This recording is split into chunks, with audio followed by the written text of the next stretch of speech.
Good morning everyone, kakauwi lang namin ng bahay. Galing kaming after school or beyond the bell. Ngayon, bumili ako ng pang-adjust ng bracelet ng binigay ni Doc na relo sa akin na Fossil. Ayan. So gusto ko na siyang isuot pero maluwang. So bumili ngayon ako doon sa Amazon online. Ito na siya, ng pang-adjust. So naalala ko yung father ko kasi gumagawa siya ng relo. Ayan. Bumili ako ng pang-adjust. Ayan. Watch, band, and link removal tool kit. Dati kasi nung meron akong biniling relo, minano-mano ko lang ba kung ano yung nakita ko doon sa mga tools. Yun ang ginamit ko. Pero ngayon, naisip ko mag-search sa Amazon. Which is ito, nakita ko, ang dami din doon mga pang-adjust ng relo. Then, ang presyo ata nito ay $7 ata. Then may shipping kaya total ay 14. I'm not sure kung yun ba yung total. I-review ko na lang. Pero mura lang sa Amazon. So I'm very excited. Samahan nyo ako mag-adjust. Ayun. Ayan o. Ayan siya.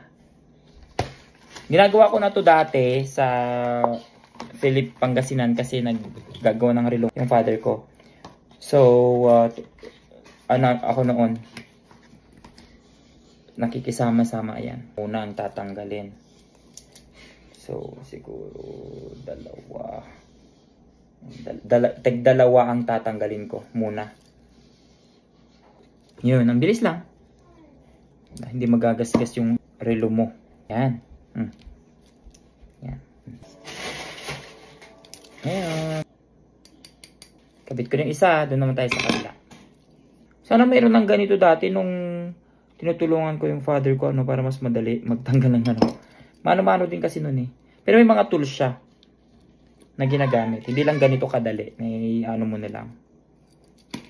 Iikot-ikot lang din matatanggal na. Naalala ko nasa palengke kami noon. May pwesto siya doon. Then pag walang pasok and weekend, tinutulungan ko siya. Papalit ng battery, nag-a-adjust ng bracelet. Yan yung mga ginagawa ko noon. Elementary and high school siguro. Tanggal ko na. Kabit ko lang to.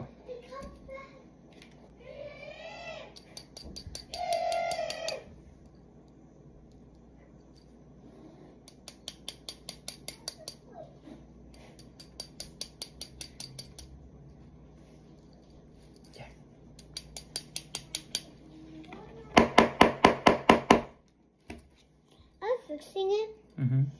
Why?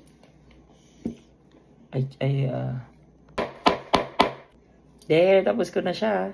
Try natin. Sana tama yung ko. Saktong-sakto. Perfect siya. So, ang natanggal ko ay tig-dalawa each side. Ang ganda. Fit na fit.